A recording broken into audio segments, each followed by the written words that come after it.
Good morning, amigos. Dr. Doug here at BodyTrust.com. Found another article in Science Daily from the American Heart Association. And they say yo-yo dieting may increase women's heart disease risk.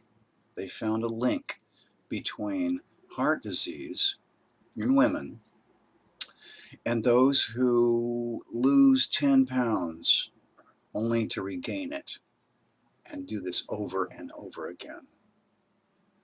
Well, I've known for decades that yo-yo dieting, losing a lot of weight and then gaining it back and doing this over and over again is really hard on the internal organs, and especially the heart. So here is proof. They've done a test and they found this to be true. Of course, dieting has been popular in the United States for 100 years. Ever since the 1920s, when thin became in. Yeah, the flappers, look at them all, they're all lean, skinny, as a matter of fact. So that's when dieting, eating the right foods and not eating the wrong foods, all that craziness started. Read Fear of Food, by the way. It's a great book. It gives you the whole history of why we fear food. Anyway, so this is so poorly understood, this why people eat and why people are fat. Why is this obesity epidemic in the United States and elsewhere continuing to increase? And why do people eat? Because they're not eating, they're not hungry. Most Americans are never hungry. They never have that empty feeling in the stomach area that motivates animals and people to go to work. They're eating for other reasons. Well, simply put, people eat for dopamine, that reward chemical in the brain when you eat food. Bing! Yay! You get that reward. There aren't enough rewards in this culture. So people use food because it's everywhere and it's praised and people obsess about it. Frankly, food is not important to me. Personally, it's not important. I only eat it because I get hungry every day. But it's terribly important for most people, I think. And because it stimulates that dopamine. And then the other reason, the reason that people are fat, and I mean, when you lose this weight, you can do any diet, and it's going to lose weight. You're going to lose weight. Yes, because they reduce your calories. They're telling you it's the right foods and you don't eat the wrong foods, but it's really reducing calories.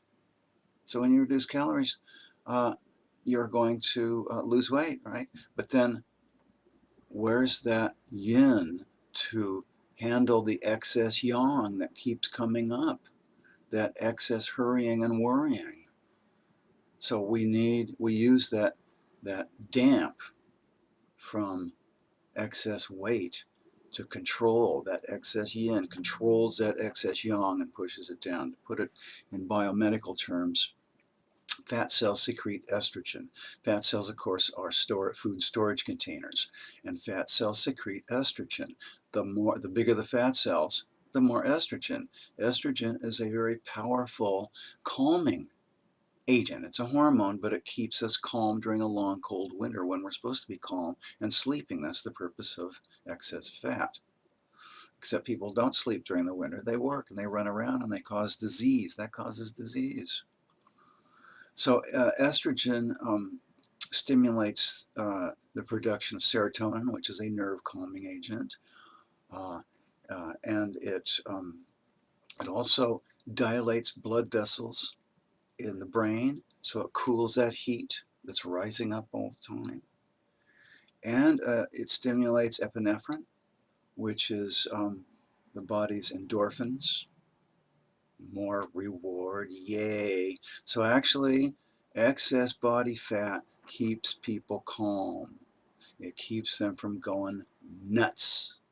And this is why people who lose a lot of weight, this yo-yo dieting, they lose a lot of weight and they're not prepared for that excess yang, not prepared for all that aliveness, they go right back to eating. The same thing with all addictions, all these addictions. You have to be prepared to let it go mentally, or it's going to come right back. And then it's going to damage the heart. So that's the skinny on yo-yo dieting. Don't fall for any of these diet schemes. Really, truly. They're all temporary. They all work, and then they don't work. So that's all for today, amigos. Hasta mañana.